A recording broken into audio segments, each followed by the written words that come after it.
Hello guys, welcome back to the channel. तो आज हम एक्सप्लेन करेंगे मूवी क्रेजी लव को, जो कि 1987 में रिलीज हुई थी। ये कहानी है एक 12 साल के लड़के की जो बचपन से ही अपने ट्रू लव को ढूंढना शुरू कर देता है, लेकिन अपने दोस्तों की वजह से वो कुछ गलत आदतों का शिकार हो जाता है और अपनी से बड़ी उम्र की लड़कियों के साथ इंटीमेट होने की कोशिश भी करता है।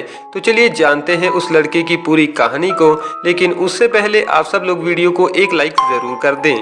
कहानी शुरू होती है 1955 से, जहां पर हम हमारी मूवी के मेन कैरेक्टर हैरी को देखते हैं, जिसकी उम्र सिर्फ 12 साल है। हैरी थिएटर में बैठकर एक रोमांटिक मूवी देख रहा था। उस मूवी में एक प्रिंस लड़ाई खत्म होने के बाद अपनी प्रिंसेस के पास आता है और उससे शादी करता है।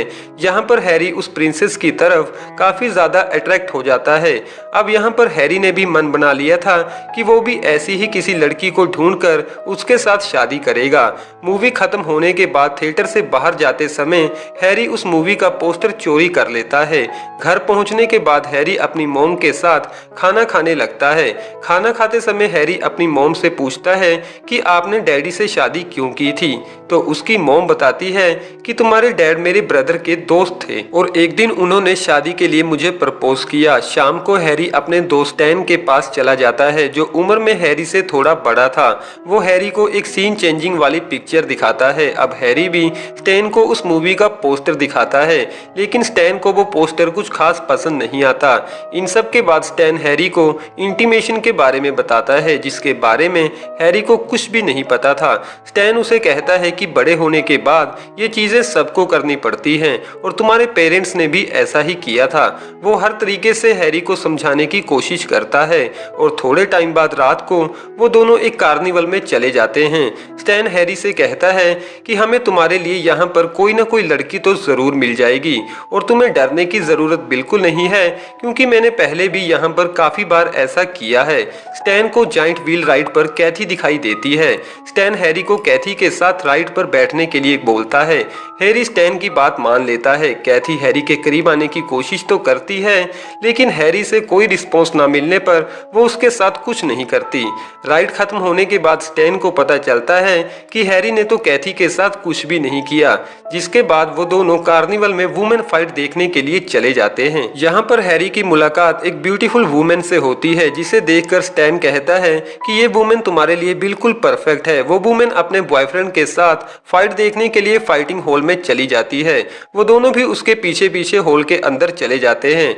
फाइट देखते समय उस लड़की का बॉयफ्रेंड उसे किस करने लगता है। स्टैन और हैरी ये सब कुछ देख रहे थे। इस बार हैरी भी उस लड़की की तरफ काफी अट्रैक्ट होने लगा था।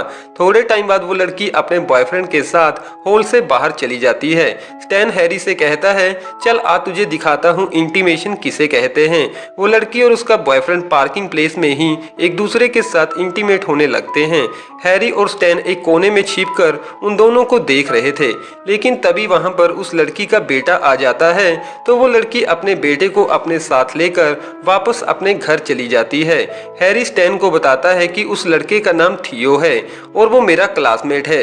स्टैन हैरी से पूछता है कि क्या तुम जानते हो तुम्हारा ये दोस्त कहाँ पर रहता है। अगली सुबह हैरी स्टैन को अपने साथ लेकर अपने क्लासमेट थियो के घर चला जाता है। हैरी के बेल बजाने पर कोई भी घर से बाहर नहीं आ रहा था, तो स्टैन और हैरी घर के अंदर चले जाते हैं। थियो घर पर नहीं था।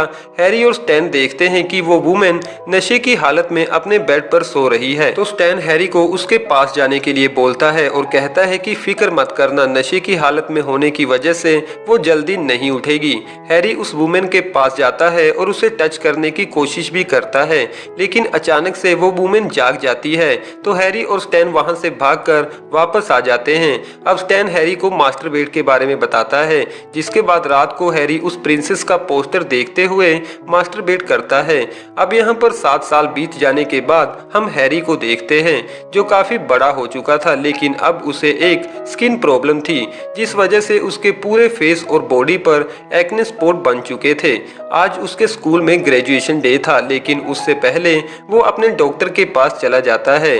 डॉक्टर उसे कहता है कि तुम्हें अभी और मेडिसिन लेनी होगी। अभी स्किन प्रॉब्लम की वजह से हैरी ग्रेजुएशन डे पर अपने स्कूल नहीं जाता। जिसके बाद शाम को हैरी का दोस्त बिल उसका डिप्लोमा लेकर हैरी के घर पहुंचता है और हैरी को उसका डिप्लोमा देता है।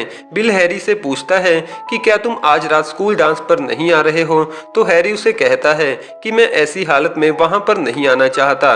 जिसके बाद बिल हैरी को अपने साथ लेकर लिकुर ट्रेन के पास चला जाता है। जिसके बाद वो दोनों ट्रेन का लॉक तोड़कर उसके अंदर चले जाते हैं, जहां पर काफी सारी ड्रिंक्स रखी हुई थी।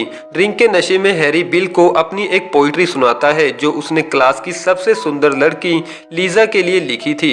जिसे सुनने के बाद बिल कहता है कि तुम्हें स्कूल डांस पर जाना चाहिए और लीजा से बात करनी चाहिए। जिस बात पर हैरी कहता है कि मेरा फेस देखने पर लीजा मुझसे बात नहीं करेगी। फिर भी बिल के फोर्स करने पर हैरी स्कूल डांस पर चला जाता है, जहां पर लीजा बिल्कुल अकेली बैठी थी। बिल हैरी को लीजा से बात करने उसके पास भेजता है, लेकिन हैरी से पहले लीजा के पास एक और लड़का आकर उसके साथ डांस करने लगता है। जिसके बाद बिल हैरी को लेकर पार्किंग प्लेस पर चला जाता है। बिल की गाड़ी में उसकी दोस्त मरीना बैठी थी। बिल हैरी को बताता है कि मरीना एक बुरी लड़की है और हम दोनों उसके साथ इंटीमेट होंगे। हैरी बिल से कहता है कि मुझे नहीं लगता कि मरीना भी मुझे एक्सेप्ट करेगी।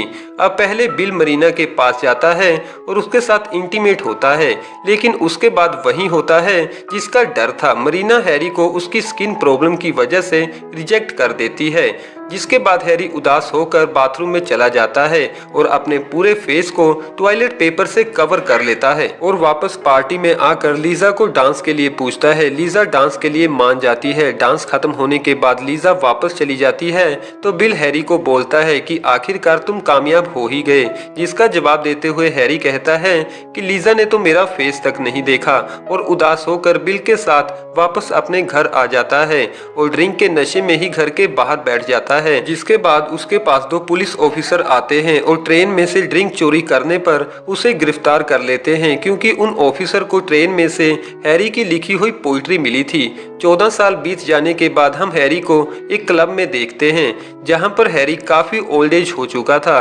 तभी वहां पर हैरी की मुलाकात अपने पुराने दोस्त बिल के साथ होती है। दरअसल अब हैरी की लाइफ पूरी तरह से बर्बाद हो चुकी थी। हैरी और बिल थोड़े टाइम बाद क्लब से बाहर चले जाते हैं। रास्ते में उन्हें एक घर के बाहर मुर्दा घर की एक गाड़ी दिखाई देती है जो वहां पर एक डेड बॉडी को लेने आई थी। वो दोनों नशे की हालत में उस डेड बॉडी को उठाकर एक सीक्रेट प्लेस पर ले जाते हैं। हैरी जैसे ही उस डेड बॉडी के फेस पर से कपड़ा उठाता है तो वो उसकी तरफ काफी अट्रैक्ट हो जाता है, क्योंकि वो डेड बॉडी एक खूबसूरत लड़की की थी, जैसी लड़की उस मूवी में हैरी ने अपने बचपन में देखी थी। अब हैरी उस डेड बॉडी को किस करता है और उसके साथ इंटीमेट भी होता है, लेकिन बिल को ये सब कुछ बिल्कुल भी पसंद नहीं आता। बिल हैरी को कहता है कि अब हमें इस डेड बॉडी को जला देना चाहिए, नहीं तो पुलिस हमें पकड़ लेगी। लेकिन हैरी कहता है कि इतनी सुंदर लड़की को हम ऐसे ही जला नहीं सकते। अब हैरी बिल और उस डेड बॉडी को लेकर समुंदर के किनारे चला जाता है। हैरी का कहना था कि ये डेड बॉडी ही उसका ट्रू लव है, तो हैरी उस डेड बॉडी को उठाकर समुंदर के बीचों बीच चला जाता है और वहीं पर हैरी की भी मौत हो जाती है। अगली सुबह बिल को होश आता है तो वो हर जगह हैरी को ढूंढने की कोशिश करता है, जहां पर हमारी ये मूवी खत्म हो जाती है। वेल दोस्तों, कैसी लगी आपको ये वाली मूवी? कमेंट द्वारा अपना कीमती सुझाव हमें जरूर दीजिएगा और अभी तक वीडियो को लाइक न किया हो तो वीडियो को एक लाइक जरूर कर दें।